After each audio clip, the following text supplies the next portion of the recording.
उड़ाऊ पुत्र का दृष्टांत। किसी मनुष्य के दो पुत्र थे।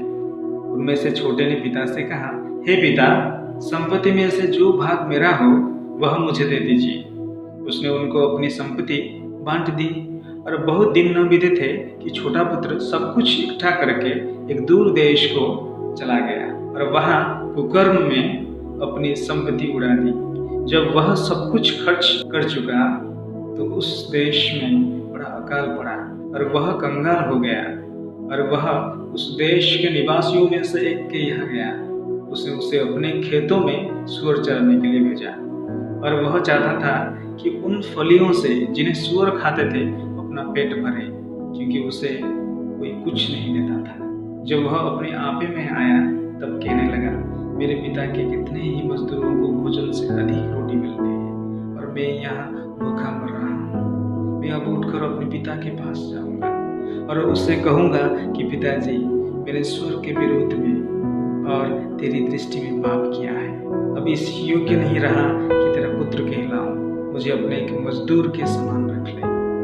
तो वह उठकर अपने पिता के पास चला। वह अभी दूर ही था कि उसके पिता ने उसे देखकर तरस खाया और दौड़कर उसे गले लगाया और बहुत चूमा। पुत्र ने उससे कहा, पिताजी, मैंने स्वर्ग के विरोध में और तेरी दृष्टि में पाप किया है और अब इस योग्य नहीं रहा कि तेरा पुत्र कहलाऊं। परंतु पिता ने अपने दासों से कहा, झट अच्छे से अच्छा वस्त्र निकालकर उसे पहनाओ और उसके हाथ में अंगूठी और पाँव में जूतियां पहनाओ और बड़ा भोज तैयार करो ताकि हम खाएं और आनंद मनाएं। क्योंकि मेरा यह पुत्र मर गया था, फिर जी गया है, खो गया था, वो मिल गया है। और वे आनंद करने लगे।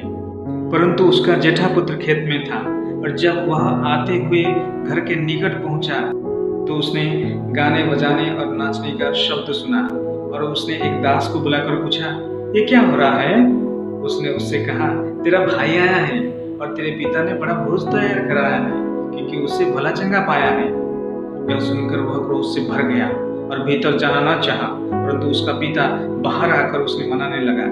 उसने पिता को उत्तर दिया, देख, मैं इतने वर्ष से तेरी सेवा कर रहा हूँ, कभी भी तेरी आज्ञा नहीं टाली, फिर भी तूने मुझे कभी एक बकरी का बच्चा भी ना दिया कि मैं अपने मित्रों के साथ आनंद करता। परंतु जब तेरा यह पुत्र, जिसने तेरी संपत्ति वेश्याओं में उड़ा दी है, आया तो उसके लिए तूने बड़ा भोज तैयार कराया।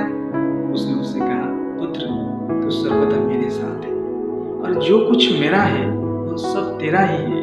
परंतु अब आनंद करना और मगन होना चाहिए, क्योंकि यह तेरा भाई मर गया था, फिर जी गया है, खो गया था,